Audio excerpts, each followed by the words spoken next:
ভারতীয় জনতা পার্টি গুমতি জেলার সভাপতি তারা ভারতীয় জনতা পার্টিতে বন্দে মাতরম বন্দে মাতরম বন্দে মাতরম বন্দে মাতরম ভারতীয় জনতা পার্টি জিন্দাবাদ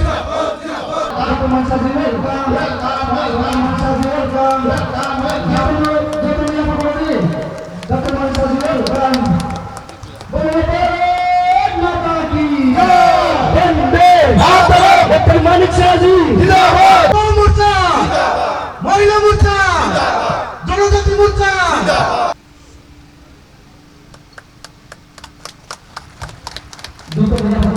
ভারতীয় জনতা পার্টি মানেই উন্নয়ন, উন্নয়ন ছাড়া কোনো কথা হবে না।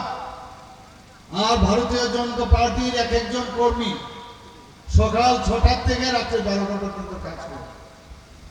অন্যান্য পার্টির এই ধরনের পদ্ধতিই নাই।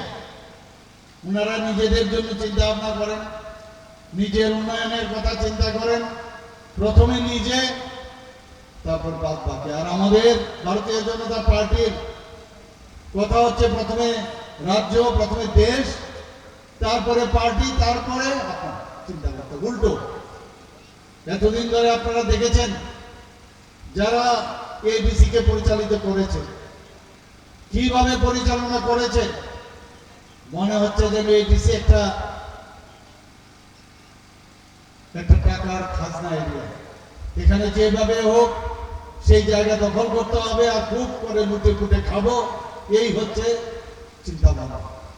ভারতীয় জনতা পার্টির যিনি সর্বময় কর্তা, আমাদের যিনি গার্জিয়ান, ওনার নাম হচ্ছে নরেন্দ্র মোদীজি। উনি কি বলেছেন? मैं खुद भी नहीं खाऊंगा, दूसरे को भी खाने नहीं दूंगा। আমাদের এখানে এই যে ডাবল ইঞ্জিনের সরকার, মাননীয় প্রধানমন্ত্রীজি আমাদের যেভাবে উনি অনুপ্রাণিত করেন সেইভাবে আমাদের চলতে হবে। এবং এক একটা পয়সা, এক একটা টাকা মানুষের জন্য নিয়োজিত করতে হবে, মানুষের ডেভেলপমেন্টের জন্য কাজ করতে হবে। সেই দিশায় ভারতীয় জনতা পার্টি আজকে কাজ করে। যে দিল্লিতে 27 বছর ধরে ভারতীয় জনতা পার্টি আসতে পারেনি, আজকে ভারতীয় জনতা পার্টির সরকার সেখানে এসেছে। তেমনি আপনারা দেখেছেন উড়িষ্যার মধ্যে, উড়িষ্যাতে একই অবস্থা ছিল। অনেকে ভেবেছে কোনোদিন সম্ভব হবে না, আজকে সেই উড়িষ্যার মধ্যে ভারতীয় জনতা পার্টির সরকার আসছে।